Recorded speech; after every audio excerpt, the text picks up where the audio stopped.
Election की तरफ जाना एक बड़ा स्टेप होगा डेफिनेटली। ठीक है सदर सुप्रीम कोर्ट आप जुबैर साहब ने भी ज्वाइन किया है उसामा, उस आपसे भी मजीद इसी पॉइंट पर बहुत शुक्रिया जुबैर साहब आपके वक्त का। अभी आपको क्या लग रहा है, क्योंकि अभी इंतजार है थोड़ा सा, अब क्योंकि एतमाद का वोट लेना है, नंबर्स पूरे हैं, हुकूमत ये दावा कर रही है, ऑपोजिशन कह रही है कि रोक दिया जाए, अभी मुलतवी कर दिया जाए, क्या सिचुएशन देख रहे हैं आप, क्या बन रही है? देखिए बिस्मिल्लाहिर्रहमानिर्रहीम, बहुत शुक्रिया। देखिए अगर वो एतमाद का वोट और कोर्ट के अंदर जो प्रोसीडिंग्स हुई थी उसके अंदर तो यही है, कोर्ट उसी तरफ जा रही थी कि आप एक वोट ऑफ कॉन्फिडेंस लें। अगर वो लेना चाहते हैं वोट ऑफ कॉन्फिडेंस तो उनको प्रोसीडिंग करनी है, लेकिन उनको अपने रूल्स फॉलो करने होंगे। जो रूल ऑफ असेंबली है उसके तहत अगर वो कर सकते हैं और जिस तरह से तरीका है मुरतब किया गया उसके तहत वो वोट ऑफ कॉन्फिडेंस लें। लेकिन उसके लिए सेशन जो है मैं समझता हूँ कि मेरा एक व्यू था हमेशा के जी गवर्नर साहब ने जब कहा था वोट कॉन्फिडेंस वो स्पेशल सेशन होता है, तो ये इस तरह से कर सकते हैं कि उसको अजन करें और नया सेशन नया सेशन बुलाए, उसमें ये अपना वोट ऑफ कॉन्फिडेंस लेने का उसका तरीका दिया हुआ। एक मेंबर कहेगा कि वोट ऑफ कॉन्फिडेंस के लिए लेना है उन्होंने, वो चीफ मिनिस्टर साहब उसको अप्रूव करेंगे, तो उसको साइन करेंगे, वो शॉर्ट नोटिस दिया जाएगा, उसके वो डिफाइंड है उस रूल्स के अंदर शॉर्ट नोटिस का क्या मतलब है, और फिर उसके हिसाब से फिर वोटिंग होगी इस पे रिगार्डिंग वोट कॉन्फिडेंस। अगर उनके पास ये नंबर वो पूरे हैं तो वोट ऑफ कॉन्फिडेंस ले लेंगे, नहीं है तो फिर वो फेल हो जाएंगे। Team to have lost the majority, उसके बाद फिर उसके जो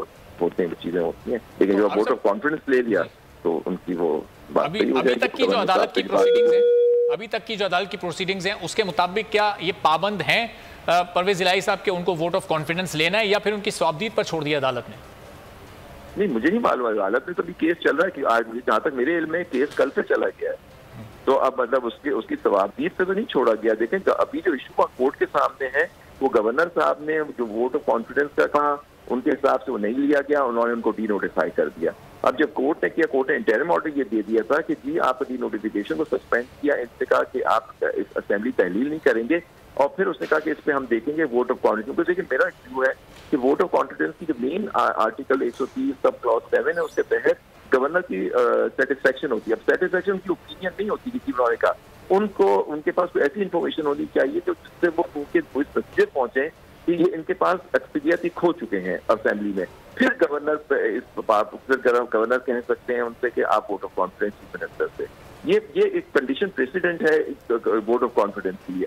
अगर देखिए अगर कोर्ट में अदालत में अगर मामला है तो कोर्ट उनसे पूछ सकती है कि आपके पास क्या इन्फॉर्मेशन थी, मेयर रेजिग्नेशन या ये कुछ नहीं, उस पर तो जजमेंट है वट्टू साहब की केस की, उसके अंदर ये चीजें नहीं होती हैं। उसके आप तो कई लोगों ने रिजाइन कर दिया था, तो फिर ये सारी चीजें कोर्ट डिसाइड करेगी। लेकिन अगर देखिए कोई उनके ऊपर कोई कदगन नहीं है चीफ मिनिस्टर साहब पे असेंबली में कि वोट ऑफ कॉन्फिडेंस नहीं ले सकते, वो आज या कल या परसों जब भी लेना चाहें वो आप तरीका है उसको फॉलो करें, रूल्स के हिसाब से जो रूल्स हैं पंजाब असेंबली के उसके तहत वो वोट ऑफ कॉन्फिडेंस की प्रोसीडिंग कराएं। सही। और फिर अभी अभी तो अब बड़ा क्लियर है कि क्योंकि अब ये मजीद समाअत कल होगी, तो ये जब तक प्रोसीडिंग्स चल रही हैं उस वक्त तक इनके पास वक्त है, कोई पाबंदी नहीं है कि इनको आज ही लेना है और आज ही की तारीख में लेना है।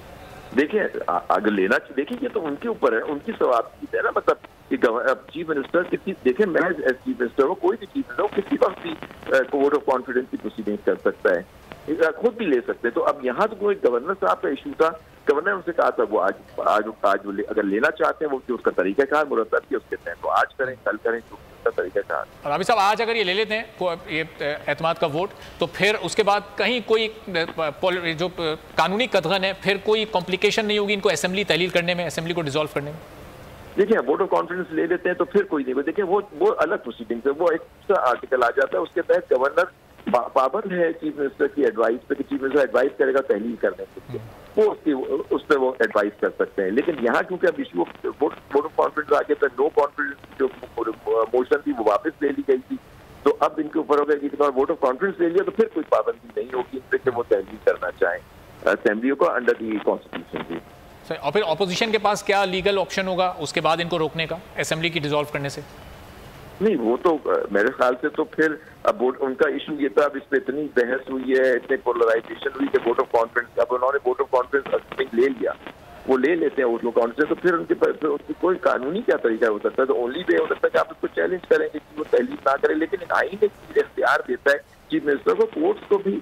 देखिए ट्राइकोटोमी ऑफ पावर है, कोर्ट्स भी देखेंगे कि जी एक हक है, आईनी हक जो उनको दिया। यहाँ आप बात कर रहे थे गवर्नर के आईनी हक की कि वो चीफ मिनिस्टर से कह सकते हैं वोट ऑफ कॉन्फिडेंस, तो वही आईन चीफ मिनिस्टर को भी ये पावर देता है कि वो असेंबली तहलील कर सकता है। सही। और फिर क्या नो कॉन्फिडेंस मोशन उसके बाद तो फिर मूव नहीं शायद करने की जरूरत रह जाएगी, या लीगल ऑप्शन उसका रहता है? अगर देखिए मेजोरिटी उनको मिल जाती है, वोट ऑफ कॉन्फिडेंस लेते हैं, तो उसके बाद vote of no confidence move करना मैं तो समझता हूँ कि वो सही नहीं होगा। और अभी इन्होंने मोशन अपनी वो वापस ले ली थी, और वो गवर्नमेंट चीफ मिनिस्टर किसी वक्त भी वो कर सकते हैं। हाँ, अगर फिर अगर वो उसके पास समझते हैं कि वो कर सकते हैं, तो वो कोई कानूनी इख्तियार उनके पास मौजूद है, वो नो कॉन्फिडेंस मूव करें।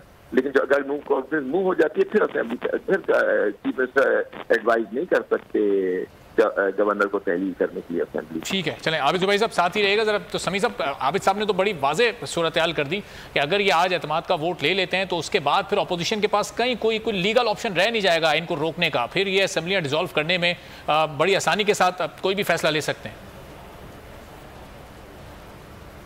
गालिबन समी साहब भी हमारे साथ, समी साहब तक आवाज़ जा नहीं रही शायद।